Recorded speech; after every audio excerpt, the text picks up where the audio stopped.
O čia yra antradienis, trečiadienis. Tegul bus defektadienis. Šiandien važiuoju aplankyti 5 stogus leidžiančius ir ant kurio nors vieno pasiimsiu. Ir jūs einam pažiūrėsim, ką ten rasim. Štai esu ant stogelio, kuriam 20 metų. Tai kas pagirtina, kad varžtai šiaip labai tvarkingai susukti yra. Matosi, keli pašlapę. Ne? Taip, šitie faktas prasisukinės pirštais, kur jau pašlapę. Tai vat, o šiaip tai ganėtinai varžtų būklė dar gera, bet pasikeliu dangą ir štai vaizdelis. O, viskas sumirkę yra. Ir lentos irgi nekokios. Tai plėvelė dar pirštai nesminga. Tais didesnis lankstinys ne visada sprendžia problemas.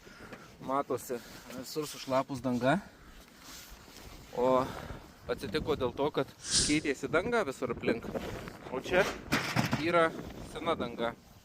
Čia prieš 20 metų. Aišku, tas ventiliacinis tarpas paliktas visai nekoks. Nedidelis. Bet kada uždėjo šitą lankstinį, tai visai pasunkėjo oro išėjimas per kraigą. O šie jie ir prilankstė, kad nepapūstų sniego, bet to viskas užsidarė. Didelis atstumas ir stogas pradėjo nesiventiliuoti.